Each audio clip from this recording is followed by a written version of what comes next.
Hi, welcome to HowtoDandD. My name is Fred Wheeler and today I want to talk about Dungeons and Dragons because I always talk about Dungeons and Dragons. Today's topic is a special one.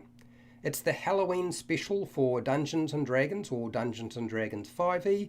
A lot of my references are going to be around general Dungeons and Dragons practice. You should be able to apply this to anything you want. It's not going to be just about one version of the game. Okay, so with that being said, how does a dungeon master run a horror adventure on Halloween? It's one of the most common things people tend to do around this time is they go with a horror theme, and how do you do it and do it well? And actually quite a difficult process. There are so many Halloween one-shots run about this time. It's the thing to do, whether it be with the Curse of Strahd, Castle Ravenloft, the Death House in the Curse of Strahd, Tome of Horrors, or Tomb of Horrors, should I say. All of those things come into play. People pluck them, use them, and I can understand why.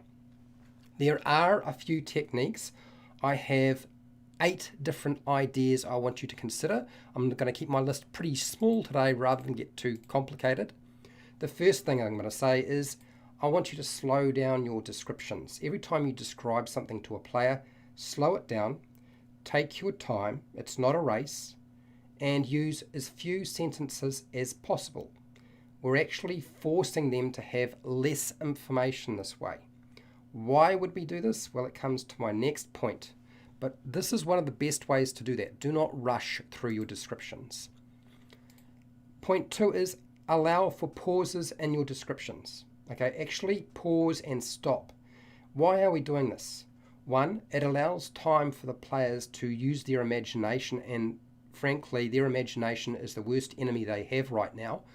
By pausing and not saying everything, they are creating the image and the scenario for you. You don't have to do all of the work. It also forces your players to ask questions, and if they're asking questions, you know they are awake and they're also interested. If players don't ask questions, they're usually not that interested, and they may be on their phone or they have fallen asleep.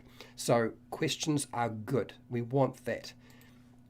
The other thing is, I know people like to use sort of the environment, change the environment, okay, like candles and dress up and so forth. I would say the only thing I've ever found that's useful is trying mood music in the background. It has to be very low, otherwise it's going to drown out what you're trying to say, and that's not going to be very useful to you, particularly as you're probably not going to be speaking loudly. You're going to speak slowly, and you're going to keep your voice down, you're going to keep it nice and even, okay? And if you have loud music, it's going to be difficult. There are times when you need to have control of the music in the background and turn it off completely so you can actually do your job as a dungeon master. So when it comes to music, be careful about that sort of thing. Sound volume is important. Next, number 4, and that is use less combat. Frankly, I know Dungeons and Dragons is a combat-based game, but you need to use less combat. In fact, if you can get your head around it, use no combat. Now, why do we do that? Because the thing with combat and the way it runs in Dungeons and Dragons or Dungeons and Dragons 5e is it breaks tension and suspense. Players kill monsters. They're used to usually beating everything they face, you know. No monster is something they can't deal with. It's got to be a balanced encounter.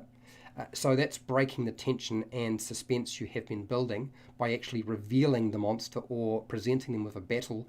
And of course, their only solution is fight, when in fact what we want them doing is something else, and that is we want them running. Okay? So use less combat or no combat whatsoever. Next, number 5. I want you to present monsters that are very powerful. This is sort of going back to the combat, okay? When you present your monster, make it something that's unknown. And don't show the monster straight away. You absolutely want to just hint at its existence before they actually encounter this thing. It's the most frightening thing to realize there's something going on, but you don't know exactly what's going on. So pick something that is going to scare them near the end of your session, okay, near the end of the adventure. Number 6, don't avoid character death. Don't avoid it, whether it be character death or non-player character death. People need to die within the adventure. Okay, it doesn't need to be the player's characters, but somebody needs to perish or have perished at some point. That's one of the aspects of horror, is death. So incorporate that into your game as much as you possibly can. Number 7, and that is really important, focus on the mystery in the adventure. Okay, that's the important factor. What you're trying to do is get the players to follow the clues and the tips and the hints that you have presented in the adventure and figure out what's going on. That's the nature of horror. Building up tension and suspense is done by presenting them with something or a threat that they don't really fully understand. That's the best way to build horror and tension in a Halloween special. Okay?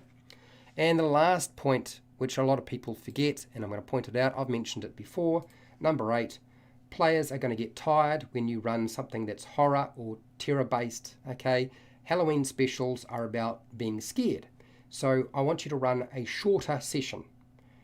And if you can't run a shorter session because you are trying to squeeze it out in one go, then I want you to take breaks. So extend the period of time you play for and build in some breaks so they can go to the toilet, take a drink, get some food, and just have a breather. Okay? Otherwise, you're building up tension constantly. And that's not necessarily a good thing to do to somebody at your table, particularly as they're probably your friends. Now, if you found this useful, fantastic. I do, in fact, have many videos on how to run scary horror-themed adventures for Dungeons & Dragons. I also have a series of videos on the Curse of Strahd, and if you're interested in that sort of thing, you're welcome to go and check that out. I'm sure you will find it useful. If you want to support the channel so I keep doing video content like this, you can do that through Patreon, my Amazon affiliate links down below in the description. I have a merchandise shelf underneath all of my videos, or just watch my videos. That's all good too.